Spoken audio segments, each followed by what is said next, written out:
कहानी शुरू होती है एक ऐसे दौर में जब इंसान अपनी जान बचाने के लिए किसी भी हद तक जाने को मजबूर हो चुका है। एक छोटा सा परिवार है जो जिंदगी और मौत के बीच फंसा हुआ है। इस परिवार ने जमीन छोड़ दी है और अब एक बोट को ही अपना घर बना लिया है। इस परिवार में है एक शख्स, एंडी, उसकी पत्नी के और उनकी छोटी बच्ची रोजी। बोट पर रहना कोई आराम की बात नहीं थी, लेकिन हालात ने उन्हें यही रास्ता दिखाया था। बाहर जॉम्बीज का कहर ऐसा टूट पड़ा है कि कोई अगर घर में भी रहे तो भी महफूज नहीं है। इसलिए ये परिवार पानी के बीचों बीच तैरती एक उम्मीद पर टिका हुआ है। एक दिन एंडी खाने की तलाश में बोट पर इधर उधर देख रहा होता है कि उसकी नजर किनारे की ओर जाती है। वहां दो मासूम बच्चे खेलते हुए दिखाई देते हैं। उन्हें देखकर उसके चेहरे पर थोड़ी सी राहत आ जाती है। शायद बहुत दिनों बाद उसे कुछ अच्छा देखने को मिला था। वो मुस्कुराते हुए उन बच्चों को हाथ हिलाकर अभिवादन करता है। लेकिन तभी बच्चों के पापा वहां आ जाते हैं और गुस्से में बच्चों को अंदर ले जाते हैं। उनके चेहरे से साफ झलक रहा था कि उन्हें किसी अजनबी का यूं हाथ हिलाना बिल्कुल पसंद नहीं आया। एंडी को भी यह बात समझ आ जाती है और वो चुपचाप वापस अपनी बोट पर लौट आता है और दरवाजा बंद कर लेता है। जैसे ही वो अंदर आता है, उसकी पत्नी के बहुत परेशान नजर आती है। उसकी आंखों में डर साफ झलक रहा था। वो थकी हुई आवाज में कहती है, एंडी, हमारे पास बस आज का खाना है। क्या तुम सच में सोचते हो कि हम ऐसे जिंदा रह पाएंगे? मुझे लगता है अब हमें बोट छोड़ देनी चाहिए। किसी टाउन की तरफ निकलना होगा। भूख से मरने से तो बेहतर है कि हम कोशिश करें। एंडी जानता था कि उसकी पत्नी गलत नहीं कह रही, लेकिन वो खतरा उठाने से डर रहा था। उसने कहा, मैं कुछ ना कुछ करके इंतजाम कर लूंगा, लेकिन मैं तुम्हें और रोजी को मौत की तरफ नहीं ले जा सकता। इतना सुनते ही के बिना कुछ बोले चुपचाप उठती है और वहां से चली जाती है। उसके मन में नाराजगी भी थी और टूटन भी, लेकिन इस खामोशी में उसका दर्द साफ झलक रहा था। अगली सुबह सूरज की पहली किरणों के साथ ही एंडी नींद से उठता है और बाहर की तरफ जाता है। जैसे ही वो बोट से बाहर कदम रखता है, उसकी नजर सामने बहती नदी पर पड़ती है। दूर से उसे एक और बोट दिखती है, पर वो बोट काफी जर्जर हालत में होती है, टूटी फूटी सी, जैसे बहुत वक्त से किसी ने उसे छुआ भी ना हो। एंडी के चेहरे पर हल्की सी उम्मीद की चमक आ जाती है। वो सोचता है, हो सकता है इस बोट में कुछ खाने पीने का सामान मिल जाए, और बिना वक्त गवाए वो तुरंत उस बोट की ओर बढ़ जाता है। जैसे ही वो उस टूटी बोट के अंदर घुसता है, उसकी आंखें हैरानी से फैल जाती हैं। बोट में कोई इंसान नहीं होता, लेकिन अंदर खाने का ढेर सारा सामान रखा हुआ था, जैसे किसी ने सब कुछ छोड़ दिया हो और खुद गायब हो गया हो। एंडी फौरन तेजी से सारा सामान इकट्ठा करता है जो वो उठा सकता है, डिब्बा बंद खाना, पैक चीजें और जरूरी चीजें, और उसे लेकर अपनी बोट की तरफ लौट आता है। जैसे ही वो अंदर पहुंचता है, एंडी खुशी से उछलने लगता है। वो अपनी पत्नी के पास आता है और मुस्कुराते हुए कहता है, देखो, अब हमारे पास 3 महीने का खाना है। अब हमें कहीं जाने की जरूरत नहीं। हम यहीं सुरक्षित हैं। एंडी की खुशी देख करके यानी उसकी पत्नी भी खुश हो जाती है। इतने दिन बाद दोनों के चेहरे पर मुस्कान लौट आई थी। लेकिन जैसे ही माहौल थोड़ा शांत होता है, एंडी कुछ सोचने लगता है। उसकी आंखें कुछ याद करने लगती हैं। तब के उससे पूछती है, क्या हुआ? किस सोच में पड़ गए? एंडी धीरे से कहता है, जब मैं सामान उठा रहा था तो मुझे उस बोट के अंदर से कुछ अजीब सी आवाजें सुनाई दे रही थीं। इसलिए मैं ज्यादा अंदर नहीं गया। बस जितना मिल गया उतना ले आया। शायद वहां कुछ गलत हो। कि उसे समझाते हुए कहती है, अरे वो तो पुरानी टूटी बोट थी, बहते हुए यहां तक आ गई होगी। तुम्हें बस वहम हुआ होगा। अब चलो, थोड़ा आराम करो। एंडी उसकी बात मानकर अंदर चला जाता है, लेकिन जैसे ही वो सोने जाता है कि चुपचाप उस दूसरी बोट की तरफ निकल जाती है। दरअसल वो सोचती है कि अगर वहां और भी सामान बचा हो तो उसे भी ले आना चाहिए, ताकि आगे के दिनों के लिए कुछ और इंतजाम हो सके। दूसरी तरफ एंडी की आंख खुलती है और वो जैसे ही अपनी प्यारी बेटी रोजी को लेकर बोट के बाहर आता है, उसकी नजर अचानक बोट पर पड़े खून के धब्बों पर जाती है। वो चौंक जाता है। हर तरफ खून ही खून फैला था। कुछ तो गड़बड़ थी। तभी उसकी नजर के पर पड़ती है, और जैसे ही वो उसे देखता है, उसकी रूह कांप उठती है। के शरीर पर जॉम्बी के काटने के निशान थे। वो बुरी तरह जख्मी थी। अब एंडी को सब समझ आ चुका था। के को उस टूटी हुई बोट पर मौजूद किसी जॉम्बी ने काट लिया था। अब उसके पास बस 48 घंटे का वक्त था, क्योंकि इस वायरस में इंसान को जॉम्बी बनने में सिर्फ 2 दिन लगते थे। एंडी जानता था कि अब वो वक्त बहुत कीमती है उसे अपनी बीवी को किसी भी तरह बचाना है। वो उसे यूं तड़पता हुआ नहीं छोड़ सकता। अब एंडी रोजी को गोद में उठाता है और बोट छोड़कर जमीन पर आ जाता है। रास्ते में उन्हें एक कार दिखती है। एंडी फौरन फ्यूल निकालता है और कार में डालकर उसे स्टार्ट करने लगता है। लेकिन तभी वहां अचानक एक जॉम्बी आ जाता है। एंडी बिना समय गंवाए रोजी को कार में बैठाता है और खुद भी अंदर कूद जाता है। वो पूरी ताकत से कार भगाने लगता है। थोड़ा आगे जाकर एमा उससे कहती है, कार रोक दो। वो अपनी बेटी का डायपर बदलना चाहती थी। एंडी कार रोक देता है, लेकिन तभी एमा की तबीयत और बिगड़ने लगती है। उसके पैरों से बहुत खून बह चुका था। दर्द इतना था कि वो वहीं बेसुध होकर गिर जाती है। थोड़ी देर बाद जब एमा को होश आता है, वो सामने एंडी को देखती है और गुस्से में चिल्लाने लगती है, तुम यहां क्यों हो? जाओ यहां से। मैं अब कुछ ही देर में ज़ॉम्बी बन जाऊंगी। फिर मैं तुम दोनों को भी नुकसान पहुंचा सकती हूं। लेकिन एंडी उसकी एक नहीं सुनता। उसकी आंखों में सिर्फ प्यार था, डर नहीं। वो एमा को धीरे से शांत करता है और फिर से उसे कार में बिठाकर तेजी से आगे बढ़ने लगता है। लेकिन तभी सड़क पर एक ज़ॉम्बी अचानक उनके सामने आ जाता है। डर और घबराहट में एंडी की स्टीयरिंग छूट जाती है और कार एक पेड़ से टकरा जाती है। जोरदार टक्कर होती है। एंडी कुछ देर के लिए बेहोश हो जाता है। जब उसकी आंख खुलती है, वो जो देखता है उसे देखकर उसकी सांसें थम जाती हैं कि अब पूरी तरह ज़ॉम्बी बन चुकी थी। उसकी आंखों में अब कोई होश बाकी नहीं था। वो अब वही नहीं रही थी जिसे एंडी प्यार करता था।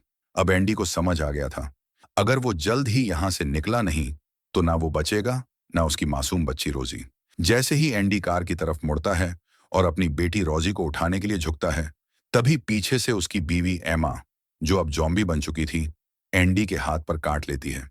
ये पल एंडी के लिए सबसे खौफनाक था। अब वो समझ चुका था, अब वो भी इन्फेक्टेड हो चुका है। उसके पास अब सिर्फ 48 घंटे बचे हैं।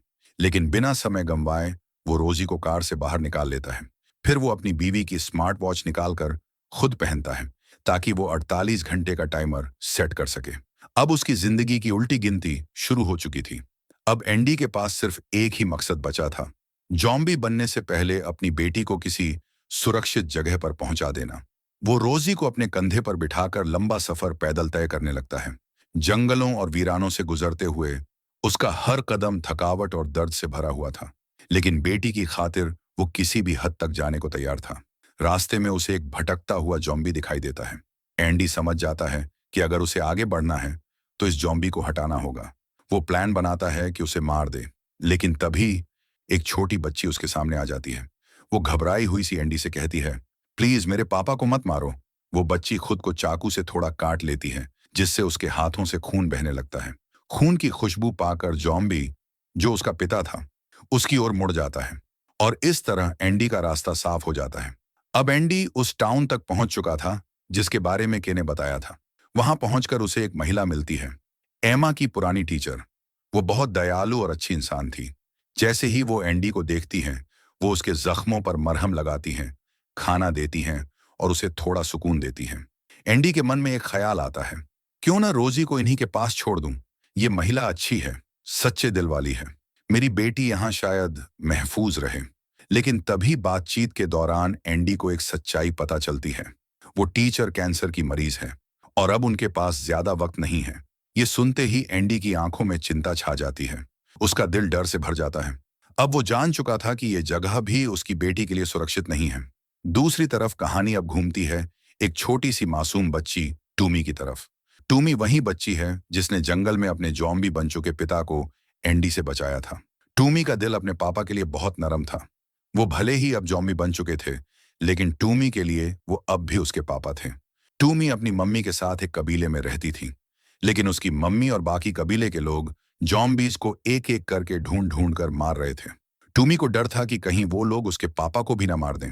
इसी डर की वजह से उसने जंगल में एक गड्ढा खुदवाया और अपने पापा को वहीं छुपा कर रखती थी।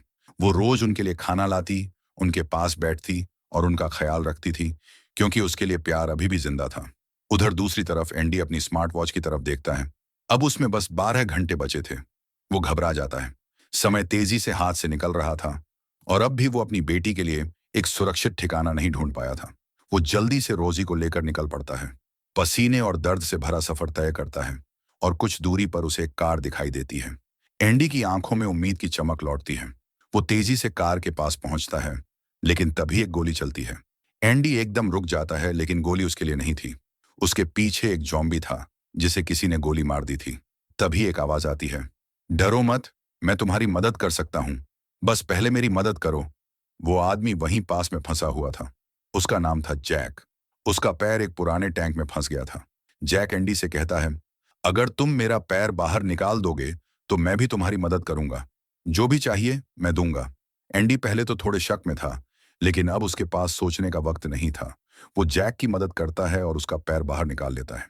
जैक खुश होकर कहता है, अब तुम मेरे साथ चलो, मैं तुम्हें दिखाता हूं कि मैं क्या करता हूं। एंडी उसके साथ चला जाता है और कुछ देर बाद वो एक जगह पहुंचते हैं जहां जैक रहता था।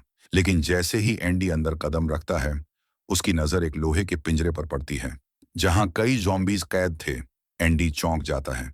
तब जैक मुस्कुराकर कहता है, घबराओ मत, मैं इन जॉम्बीज का इस्तेमाल शिकार के लिए करता हूं। जैक बताता है कि वो पहले एक जॉम्बी को मारता है और फिर उसके खून की बदबू से बाकी जॉम्बीज खुद ब खुद वहीं खींचे चले आते हैं और फिर वो उन्हें एक एक कर इसी पिंजरे में फंसा देता है। उसका असली मकसद था जॉम्बीज के पास मौजूद कीमती सामान इकट्ठा करना, जैसे घड़ियां, जेब में पड़े पैसे, गहने, ताकि जरूरत के वक्त वो सब जैक के काम आ सके। लेकिन एंडी को यह सब बहुत अजीब लग रहा था। जब एंडी की नजर एक और पिंजरे पर पड़ती है और उसे देखकर वो चौंक जाता है। उस पिंजरे में टूमी बंद थी। टूमी बिल्कुल ठीक थी, लेकिन सवाल यह था, जैक ने उसे कैद क्यों कर रखा था? पास ही एक बूढ़ा आदमी भी कैद में था। ये सब देखकर बहुत परेशान था, लेकिन फिलहाल उसके पास कोई और रास्ता नहीं था। उसे जैक पर भरोसा करना ही पड़ा। थोड़ी देर बाद एंडी अपनी नन्ही बेटी को जैक की वाइफ के पास छोड़ देता है ताकि वो उसे संभाल सके, और खुद जैक के साथ बाकी चीजें देखने निकल जाता है। जब वो वापस आता है तो देखता है कि उसकी बेटी उस औरत के साथ हंसते हुए खेल रही है। ये देखकर उसके दिल को थोड़ी राहत मिलती है। उसे लगता है कि शायद उसे अपनी बेटी के लिए एक सुरक्षित जगह मिल चुकी है। अब एंडी सोचता है कि उसके पास बस कुछ ही घंटे बचे हैं और शायद अब उसे अपने सफर को यहीं खत्म कर देना चाहिए। वो खुद को शूट करने ही वाला होता है। तभी जैक की वाइफ दौड़ते हुए उसके पास आती है और कहती है, रुको, ये सब मत करो। जैक एक बहुत ही खतरनाक इंसान है। वो कोई अच्छा आदमी नहीं है। वो मेरा पति भी नहीं है। उसने मेरे असली पति को मारकर जॉम्बीज के हवाले कर दिया और मुझे जबरदस्ती यहां बंद कर रखा है। तुम्हारी बेटी यहां बिल्कुल भी सुरक्षित नहीं है। इतना सुनते ही एंडी का दिल दहल उठता है, लेकिन ये बात जैक भी सुन रहा होता है। वो चुपचाप पीछे खड़ा था। जैसे ही उसे लगता है कि उसका राज खुल चुका है, वो अचानक एंडी पर जोरदार हमला करता है और उसके सिर पर वार करता है। एंडी बेहोश हो जाता है और जब होश में आता है तो खुद को टूमी के साथ उसी पिंजरे में बंद पाता है। अब एंडी टूमी से मदद मांगता है, क्या तुम मेरी मदद करोगी? मुझे यहां से निकलना बहुत जरूरी है। टूमी भी अब आजादी चाहती थी, इसलिए वह सिर हिलाकर हाँ कहती है। एंडी एक तरकीब लगाता है। वो मीट का एक टुकड़ा रस्सी में बांधकर जॉम्बीज की तरफ फेंकता है। जॉम्बीज जैसे ही उसे खींचते हैं, पिंजरे का दरवाजा थोड़ा ऊपर उठ जाता है और दोनों झट से बाहर निकल जाते हैं। तेजी से वो शेल्टर होम की तरफ भागते हैं। एंडी अपनी बेटी को गोद में उठाता है और उस औरत को भी साथ लेकर वहां से निकलने लगता है। लेकिन तभी जैक की नींद खुल जाती है। जैसे ही वो उन्हें खिड़की से भागते हुए देखता है, वो अपनी गन उठाकर गोली चला देता है। गोलियां चलती हैं और अफसोस, वो औरत जो बच्ची की देखभाल कर रही थी, गोली लगते ही वहीं गिर जाती है और अपनी जान खो देती है। दूसरी तरफ एंडी टूमी का हाथ पकड़कर वहां से तेजी से भाग रहा था। बड़ी मुश्किल से वो दोनों उस खतरनाक जगह से बचकर निकलते हैं। अगली सुबह चलते चलते एंडी टूमी को समझाने लगता है, अब तुम्हारे पापा कभी ठीक नहीं हो सकते। वो पूरी तरह से जॉम्बी में बदल चुके हैं और इस चीज का कोई इलाज नहीं है। मुझे पता है ये सुनना बहुत मुश्किल है, लेकिन तुम्हें हिम्मत रखनी होगी। ये सुनते ही टूमी चुपचाप वहां से भाग जाती है और उस जगह पर पहुंचती है जहां उसने आखिरी बार अपने पापा को छिपाया था। वहां पहुंचकर वो देखती है कि उसकी मां ने उसके पापा को मार दिया है और बाकी जॉम्बीज के साथ बंद कर दिया है। ये देखकर टूमी खुद को रोक नहीं पाती और फूट फूट कर रोने लगती है। उसी वक्त उसे एंडी की बेटी की रोने की आवाज आती है। वो जल्दी से दौड़ती हुई वापस आती है और देखती है कि एंडी जमीन पर गिरा पड़ा है। टूमी जल्दी से उस नन्ही बच्ची को गोद में उठाती है और एंडी के पास बैठ जाती है। इधर एंडी बहुत ज्यादा कमजोर हो चुका था। वो टूमी से कहता है, मैं उस जगह जाना चाहता हूं जहां मैं अपनी वाइफ के साथ नदी के पास रहा करता था। नदी के उस पार एक परिवार रहता है जिनकी 2 बेटियां हैं। शायद मेरी बेटी के लिए वही जगह सबसे सेफ है। टूमी तुरंत तैयार हो जाती है एंडी को वहां तक पहुंचाने के लिए। कुछ समय बाद वो दोनों उस जगह पर पहुंच जाते हैं। एंडी को देखकर खुशी होती है कि वो परिवार अब भी वहीं रह रहा है। वहां पहुंचकर उसकी मुलाकात होती है टॉम से। लेकिन टॉम की हालत बहुत खराब थी। वो बताता है कि उसकी बीवी को भी जॉम्बी ने काट लिया था और अब वो भी जॉम्बी बन चुकी है। टॉम एंडी को अपनी गन दिखाता है और कहता है, इसमें 6 गोलियां हैं।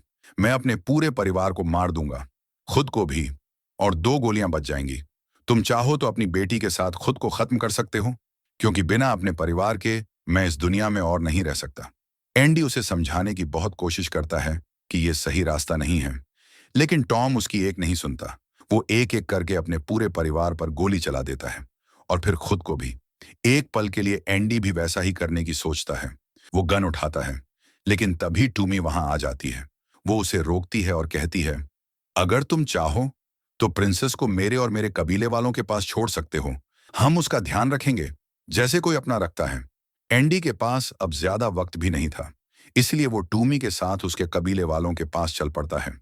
शायद अब उसे अपनी बेटी के लिए सही जगह मिल चुकी थी। जब एंडी टूमी और प्रिंसेस टूमी के कबीले की तरफ बढ़ते हैं तो दूर से ही उन्हें चारों ओर धुआं दिखता है। असल में कबीले वाले मिलकर जॉम्बीज को मारकर जला रहे थे और इसी वजह से पूरा इलाका धुएं से भर चुका था। थोड़ा आगे बढ़ते ही उन्हें एक टनल मिलती है और जैसे ही वो टनल के अंदर दाखिल होते हैं, सामने से कोई आता दिखाई देता है। वो और कोई नहीं बल्कि जैक था। जैक ने जैसे ही एंडी को देखा, वो बुरी तरह उस पर टूट पड़ा। अब वहां दोनों के बीच जबरदस्त लड़ाई शुरू हो जाती है। इधर टूमी तुरंत प्रिंसेस को उठाती है और उसे सुरक्षित गाड़ी की ओर लेकर भाग जाती है। लेकिन फाइट के दौरान एंडी को जोरदार चोट लगती है और वो बेहोश होकर जमीन पर गिर पड़ता है। जैक मौका पाकर उठता है और गाड़ी के पास पहुंच जाता है। वहां पहुंचकर वो टूमी को मारकर बेहोश कर देता है और अब प्रिंसेस उसकी गोदी में थी। उधर एंडी को होश आता है और जब वो देखता है कि उसकी बेटी जैक के पास है तो वो डर और बेचैनी से भर उठता है। वो हाथ जोड़कर जैक से भीख मांगता है, प्लीज मेरी बेटी, मुझे लौटा दो। मैं कुछ नहीं करूंगा, चुपचाप यहां से चला जाऊंगा। बस मेरी बेटी मुझे दे दो। एक बाप को अपनी बच्ची के लिए इस तरह रोते हुए देखकर जैक का दिल भी पिघल जाता है।